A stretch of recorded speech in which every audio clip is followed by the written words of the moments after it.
Television. Proud to serve northeastern and central Pennsylvania. This is News Watch 16 at 10.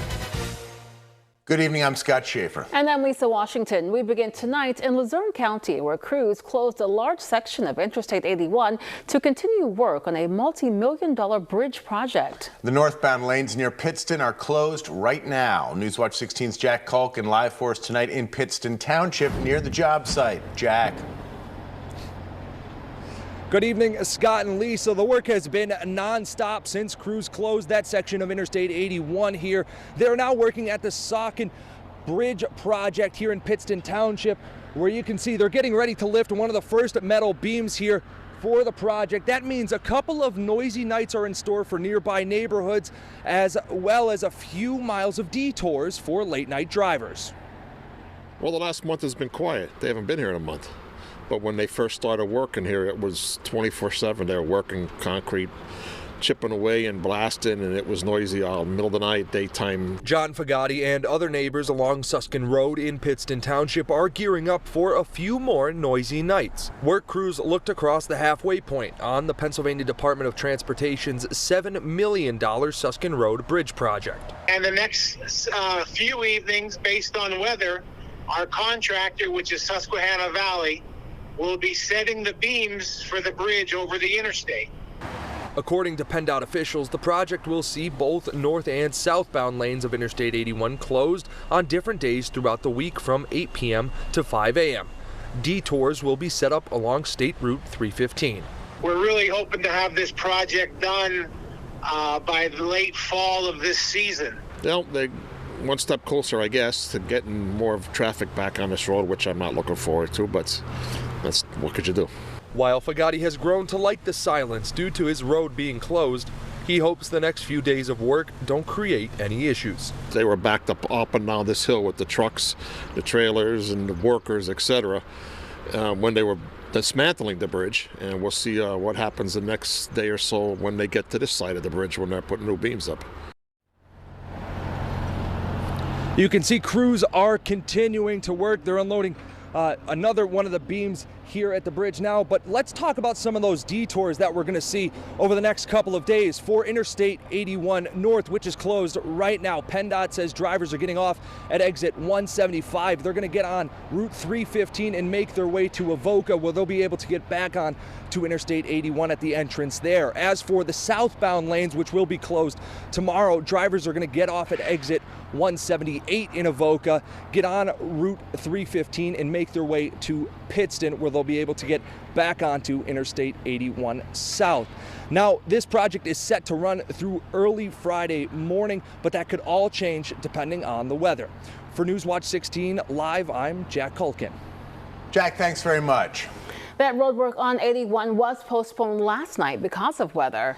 More tranquil conditions this evening. Still not altogether quiet out there. Meteorologist Jeremy Lewan is in the backyard with our first forecast. What's going on, Jeremy? Hey, Scott. Hey, Lisa. Yes, there are a few stretches of I-81 currently experiencing some rain right now. In addition to the rainstorms that we've been dealing with all day today, it has been a little more tranquil than it was yesterday. Less lightning strikes, less damaging winds, but still lots of heavy rain. Here's what radar looks like right now.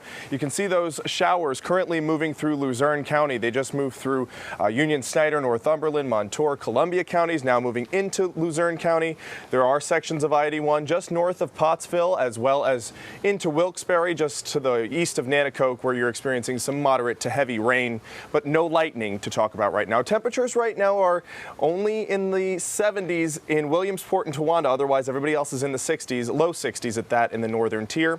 And overnight tonight, we're going to get down into the low 60s, 63, muggy and wet to continue. Storms will fizzle out overnight tonight, but then we have a chance for tomorrow to have a few storms with temperatures starting in the mid-60s and lower 60s. All right, Jeremy, thanks so much. We'll be checking in with you a little bit later. Sounds good. State troopers from across the Commonwealth were in Erie today to honor a fallen trooper. Funeral services were held there today for Jacques Rougeau. Rougeau was killed in the line of duty when a man shot him near the Lewistown barracks earlier this month.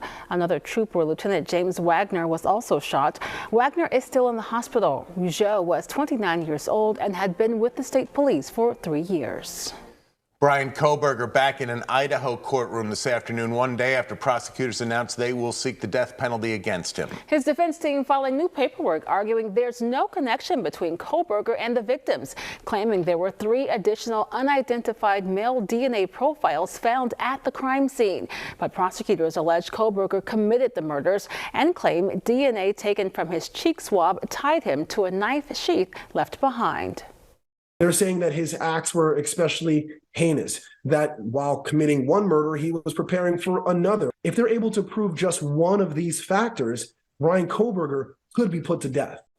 In today's hearing, Kohberger and his defense team are asking to pause his criminal prosecution to give them more time to go through the evidence against him. Stunning criminal charges today against the 5 workers in Lackawanna County's Office of Youth and Family Services, caseworkers and supervisors charged with neglecting families and children under their supervision. The charges come just days after the state downgraded the office to a provisional license. 50-year-old Amy Helkoski of Scranton, 34-year-old Sadie O'Day of Scranton, 59-year-old Randy Ramick of Clarks Green, and 51-year-old Brian Walker of Einan, all charged in connection with a series of cases stretching back years. In one instance, authorities say a woman was found dead in her home in Scranton. Police found dogs, cats, piles of garbage and feces throughout her apartment. 3 children were living in the home at the time. 45-year-old Eric Krauser of Dixon City remains at large. Police say Krauser failed to act on complaints, which included numerous reports of abuse and neglect dating back to 2014. A warrant is out for his arrest. Lackawanna County District Attorney Mark Powell issued a statement which reads, in part, the defendants in these cases heard the cries for help over and over and over, and instead of coming to the rescue, they chose to walk away, unquote. Read the entire report at our website, WNEP.com. The man who drove his car through a crowd of people last year in Berwick was sentenced today to life in prison.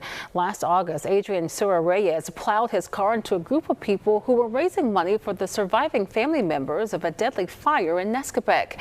50-year-old Rebecca Reese of Wilkes-Barre died in the crash. 19 others were injured. Sura Reyes then went home and killed his mother. Last month, he pleaded guilty to homicide charges in Columbia County. A garage fire this morning in Wilkes-Barre. Flames broke out at the building owned by Hygienitech NEPA on North River Street. The company sells cleaning and sanitizing equipment. The business was closed at the time. No one was hurt. A fire inspector is looking for a cause of this morning's garage fire in Wilkes-Barre. A Pennsylvania state court today rejected the latest Republican effort to throw out the Keystone State's mail-in voting law. It is the latest of several refusals by a state court to invalidate the state's 2019 mail-in voting law, which was enacted barely months before the COVID-19 pandemic began.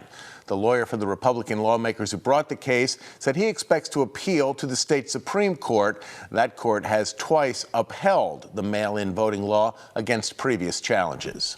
Today, the U.S. Supreme Court ruled on an election case that threatened to upend election laws nationwide. The case out of North Carolina would have given state legislatures unchecked power over federal election rules. In a 6-3 ruling, the justices wrote that North Carolina's Supreme Court did not overstep its bounds in striking down a gerrymandered election map. Had the justices ruled differently, state lawmakers across the country would be able to rewrite voting rules. A woman from our area is ready to take the national stage. She hopes to eat her way into history. Coming up on Newswatch 16 at 10, we'll meet the oldest ranked competitor at this year's hot dog eating contest.